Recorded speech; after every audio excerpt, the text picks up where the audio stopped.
Bueno, a ver, son varios los temas, ¿no? Que, por supuesto, confluyen allí en la entidad de consumidores. Hay uno que, nos llama la atención porque, bueno, a ver, ustedes han realizado algunas gestiones, ¿no? Ante los, vencimientos de que tiene que ver con tarjetas de crédito. Hay mucha gente endeudada a raíz del tema de la pandemia. Cuéntenos específicamente qué están relevando respecto a esto, doctor Polino. Bueno, que existen muchísimos consumidores que tienen dificultades para pagar los vencimientos ahora en agosto, que son los consumos que realizaron en el mes de julio, porque ahora en agosto, además de pagar lo que consumieron y pagaron con la tarjeta en el mes de julio, tienen que pagar la primera cuota de esa refinanciación que otorgó el Banco Central a partir del mes de abril Ujú. último, por los atrasos en los pagos de los meses anteriores. El Banco Central renegoció en abril esas deudas que tenían los consumidores en 9 cuotas iguales y consecutivas, la primera de las cuales venció ahora en agosto.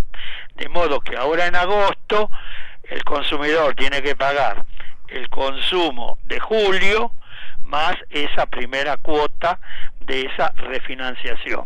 Y muchos tienen dificultades para afrontar esos pagos, con lo cual están haciendo gestiones, muchos ante el propio banco, y hay bancos que por supuesto exigen el cumplimiento de lo establecido en la resolución del Banco Central y en algunos casos incluso amenazan con realizar acciones judiciales.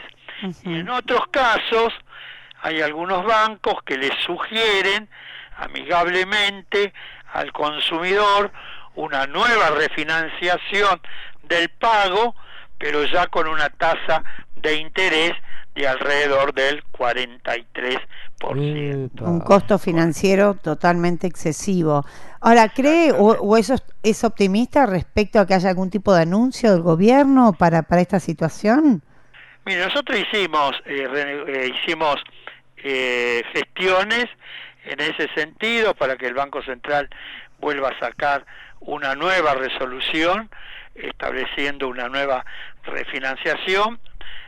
Quedaron en que iban a estudiarlo, pero hasta el día de hoy no salió ninguna resolución, con lo cual están los vencimientos que se van produciendo y los consumidores que tienen que afrontar esta contingencia, ¿no? Ahora, Polino, esto va a ser cada vez peor porque si no hay una resolución o del Banco Central o del gobierno en particular, digo, cada vez va a ser peor porque se van a ir acumulando deudas. Y claro, como bien decía usted, los intereses de la tarjeta no son intereses, son intereses usurarios casi, perdone que emita una opinión en esto.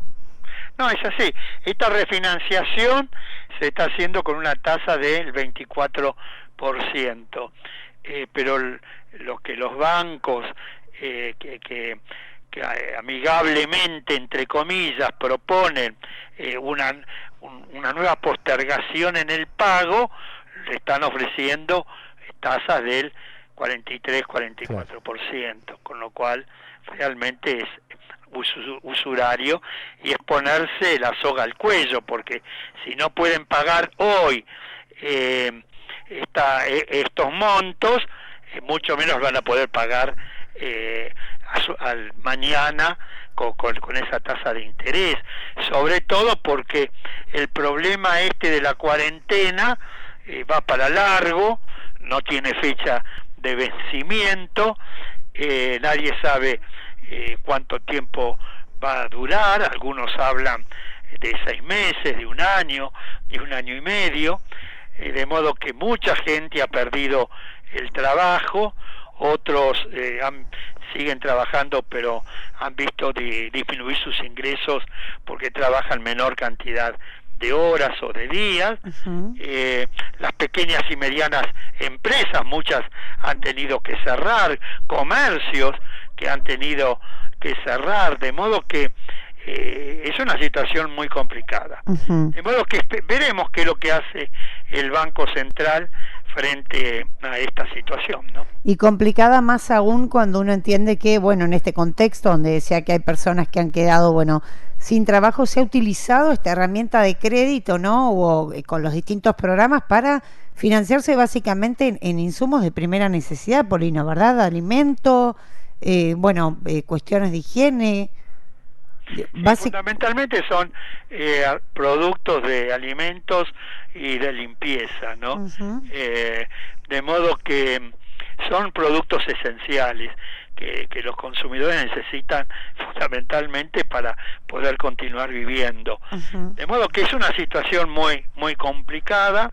El gobierno ha tomado un conjunto de medidas, refinanciando y postergando pagos de los servicios públicos, no hay aumentos en las tarifas de energía eléctrica, de gas natural, de agua potable, todavía permanecen congelados el precio de los combustibles, tanto de las naftas como del gasol y demás, están congeladas las tarifas de los peajes, tanto en las rutas nacionales como provinciales, pero todo eso no alcanza, es muy importante, pero no alcanza para aquellos sectores que han perdido el empleo o que trabajan menor cantidad de días o de horas semanales, ¿no? Estamos, perdóneme Héctor, le recuerdo a la audiencia que estamos hablando con el doctor Héctor Polino, titular de Consumidores Libres. Usted hace referencia a que efectivamente hay un congelamiento de tarifas. Ahora, ¿qué va a pasar? Esto en algún momento las tarifas se tienen que abrir porque evidentemente tienen que acompañar la inflación. Hay empresas detrás de cada proveedor de servicio. Las tarifas en algún momento se van a abrir, van a aumentar.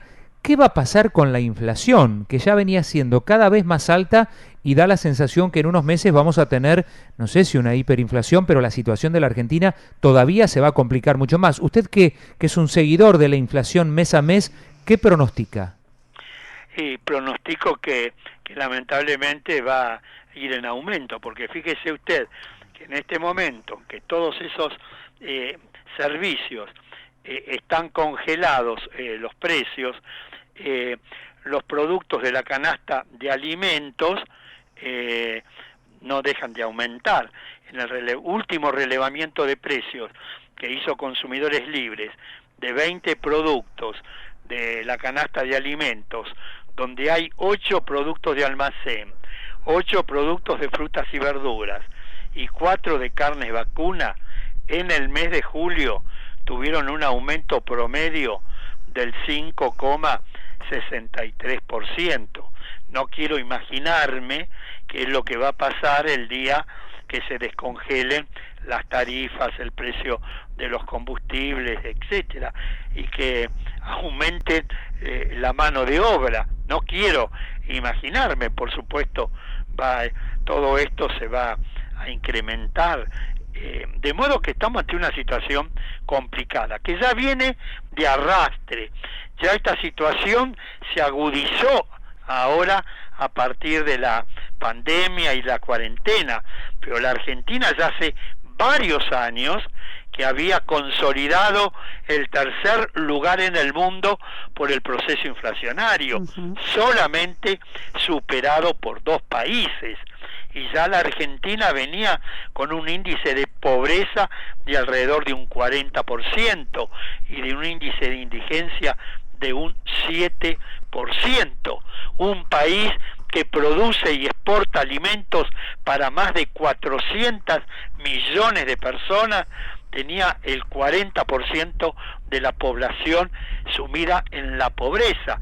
Ahora se calcula que esa pobreza aumentó en más de un 50%, que estamos en un 50%, es decir, que 1 de cada 2 habitantes del suelo argentino hoy es pobre.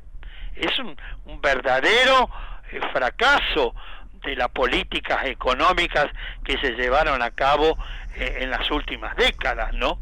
Para que la Argentina esté ubicada en ese lugar en el mundo, en el mundo, con el monto de endeudamiento externo que tiene, cuya primera etapa de refinanciación de la deuda concluida, pero no ha, con los bonistas, pero que no ha concluido con el Fondo Monetario Internacional, la refinanciación de la deuda. De modo, esa enorme deuda externa heredada de gobiernos anteriores, más la pandemia y la cuarentena como consecuencia de la misma, y bueno, esta actividad económica que se lleva a cabo con tantas restricciones y con tantas dificultades, ha agudizado el problema social. De modo que no quiero imaginarme qué va a pasar en el país el día en que se descongelen el precio de las tarifas, del precio de los combustibles, que se aumente la mano de obra, etcétera. Sí, va a ser complicado, va a ser complicado. Sí, sin duda. Doctor Polino, aprovechamos el contexto también, estamos cerca de lo que es el Día de la Niñez, bueno, conocido como Día del Niño, y entendemos que hoy muchos de estos artículos, productos, juguetes pueden pasar a ser bienes suntuosos hoy. ¿Han hecho algún relevamiento de manera interanual? ¿Cuánto aumentaron, ¿no? los juguetes, que es lo que por ahí más se vende, ¿no? en esta época?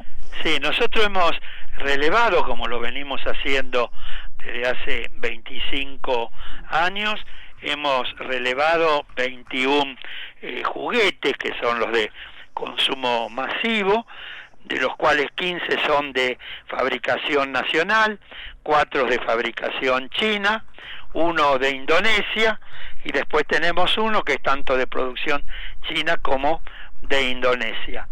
El criterio de selección de los juguetes es para niños de entre 4 y 12 años de edad. Y el aumento promedio de estos 21 juguetes del 46,86% en relación al año anterior. ¿Cuánto podría repetirlo, Polino? 46,86% de aumento en un año, estos 21 juguetes que viene seleccionando Consumidores Libres. Sí, y hay mucha diferencia, digamos, de precio también en lo que es industria nacional al juguete importado. Sí, por ejemplo, los juguetes importados tuvieron en algunos un aumento muy importante, pero también hay productos de fabricación nacional que tuvieron, por ejemplo, una bicicleta en rodado 12, sí. La económica, producción nacional, que el año pasado estaba a 3.800 pesos, este año 6.500, con un aumento del 71%. Después tenemos una muñeca Madeleine de fabricación china de 25 centímetros, que el año pasado estaba 950 pesos, este año 1.500, con 1.600, perdón, con un aumento del 68,42%. Después hay una pelota número 4, sintética, sí. China y también de Indonesia, que el año pasado estaba a 390 pesos, este año 650, tuvo un aumento del 66,67%. Pero en cambio hubieron otros juguetes como el TEG, que es de los juegos de mesa, de para la familia, claro. Estrategia. Sí. Y para conformar a 4 o 5 chicos, ¿no? Si uno tiene muchos hijos. Claro. Que el año producción nacional, que el año pasado estaba en 1.490, este año 1.590, acá el aumento fue muy reducido, 6,71% de aumento, pero es una excepción, ¿no? Sí, sí. Después hay disfraces de Batman, por ejemplo, también industria nacional, que el año pasado estaba en 1.090, este año 1.200 pesos, el aumento es del 10%. Pero tenemos después mis ladrillos, 40 piezas, plástico, producción nacional, que el año pasado estaba 590 pesos, este año 650, con un aumento del 10,17%. Como puede ver, los porcentajes de aumento varían, ¿no? Entre un 6,71% a un 71%, depende del producto. Sí, una locura. Le voy a dar un dato interesante. A ver. De acuerdo a las ventas de años anteriores de juguetes, el 60% de los juguetes que en el año venden las jugueterías se lleva a cabo con motivo del Día del Niño. Claro. El 40% restante de los juguetes que se venden en el año se venden en el resto del año. Con motivo del Día del Niño, las ventas aumentan enormemente. Seguro. Que son un promedio de un 60% de las ventas anuales. Vamos a ver qué es lo que pasa de acá al día domingo. El día lunes o martes tendremos en ese sentido una información más completa en función de lo que ha ocurrido los días anteriores, ¿no? Seguro, seguro. Lo que está ocurriendo en estos momentos. Seguro, por seguro. ejemplo. Doctor Polino, le queremos agradecer muchísimo por su tiempo aquí en la radio del ECO. Ha sido muy amable, ¿eh? Que siga muy bien, hasta pronto. Igualmente, gracias. El doctor Héctor Polino es el titular de Consumidores Libres, bueno, dándonos un relevamiento de el aumento que tiene